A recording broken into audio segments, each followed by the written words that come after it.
यह कहानी है मायके की लाज। रेशमा आलोक भैया की मुंह बोली बहन है। अपने पड़ोस में रहने वाले आलोक भैया को बखूबी पहचानती है। वह बचपन से ही जिद्दी स्वभाव के रहे हैं।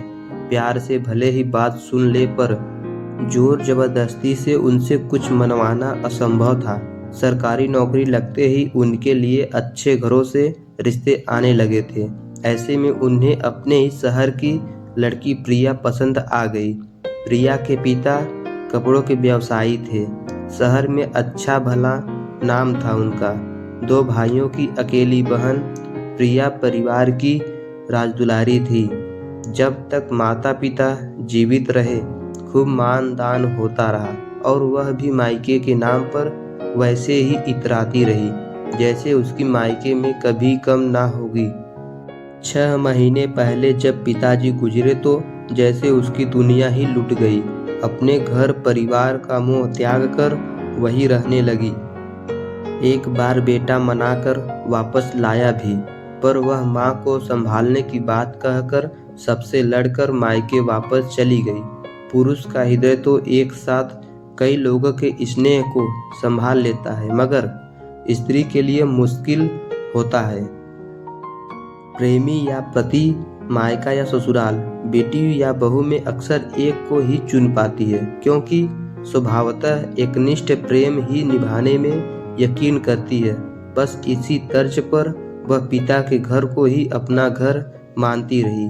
पिता के जाने का गम माँ से सहा ना गया। वो भी पिछले माह उन्होंने भी दम तोड़ दिया। अब वह बदहवास सी वही रहने लगी, किसी हाल में घर आना ही नहीं चाहती। इसके बाद से वह अपने लोगों की आंखों में खटकने लगी। कब जाएगी ये? जब तक माँ बाप थे समझ में आता था, उनकी देख रेख में सहूलियत होती थी, पर अब जाने किसके मुंह में यहाँ पड़ी है। पता नहीं इनके पति भी कैसे हैं, जैसे कोई मतलब ही नहीं, लेने भी नहीं आते। मेरे पति तो साथ जाते हैं और साथ ही ले आते हैं, मायके में छोड़ते ही नहीं। अरे मेरे साथ भी यही होता है। अक्सर उसके पीठ पीछे बड़ी और छोटी भाभियाँ कानाफूसी करती, फिर भी उनकी बात को दिल पर लिए बिना वह पूरे मन से लगी रहती। भाइयों भतीजों को उनके पसंद की चीज़ें बनाकर खिलाना, माँ की अलमारी खोलकर उनके कपड़े ठीक करना और उनके बिस्तर पर लेटना जैसे उसके शरीर में जान भरता था। बड़ी बहन होने के नाते दोनों भाई बहुत इज्जत करते थे। उसके खिलाफ कोई कुछ ना बोलता। शायद यही कारण था कि उसका मोह टूटता ही नहीं था।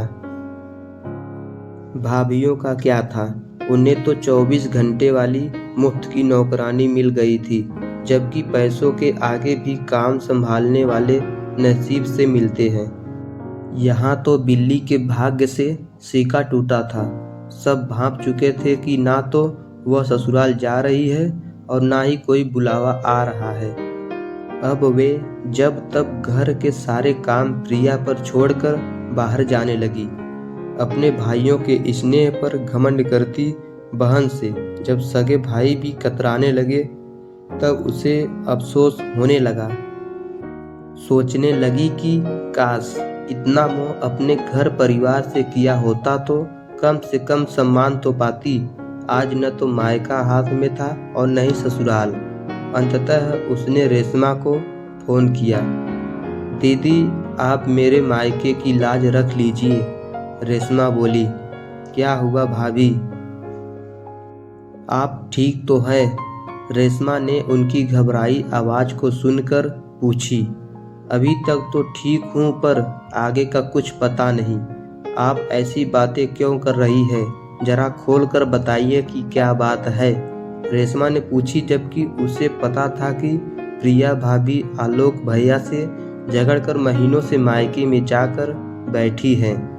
मैंने तो पहले ही कहा था भाभी कि माँ बाप का घर 4 दिन की चांदनी है, असली घर तो पति का घर होता है। पर आपको तो मायके का बहुत घमंड था, रेशमा ने कही। घमंड नहीं, मोह था दीदी। अब वह भी भंग हो गया है। आलोक से लड़कर यहाँ आई थी, अगर अभी यहाँ से ना निकली तो वापस कभी नहीं आ पाऊंगी। यही काम कर कर के मर जाऊंगी। अच्छा भाभी, मैं कुछ करती हूँ, कहकर रेशमा ने फोन रख दिया। घर की लक्ष्मी घर में ही अच्छी लगती है। आलोक भैया, आप भाभी को ले आइए। सुबह सुबह आंटी से टिफिन बनवाना होता है। आखिर बच्चे कितने दिनों तक बाहर का खाना खाएंगे। उसने समझा बुझाकर आलोक भैया को प्रिया भाभी को मायके से वापस लाने के लिए भेजी। जब वह आई तो उन्हें देखकर दिल धक से रह गया। आंखें अंदर तक धंस गई थी, चेहरे की हड्डियां निकल आई थी, वजन 5 किलो तक कम हो गया था। ये आजकल की लड़कियां मायके बुहार लेगी, मगर अपने घर की रानी बनकर रहना भी रास नहीं आता इन्हें। सास ने तंज मारा तो उनके पास ना तो ताकत था और ना ही पुराना वाला जोश की पलटवार करती। चुपचाप अपने कमरे में चली गई और तकिए में मुंह छुपाकर देर तक रोती रही। ऐसा लगा कि जैसे आज सचमुच अपने घर आई हो। महसूस हो गया था कि जब तक माँ बाप हैं तभी तक वह घर अपना है। मायके की गलियां तभी तक खूबसूरत है जब तक आपके बचपन को पहचानने वाली नजरें जिंदा है, वरना अपना घर ही सबसे सुंदर होता है। मित्रों, कहानी कैसी रही आप लोग ज़रूर बताएं।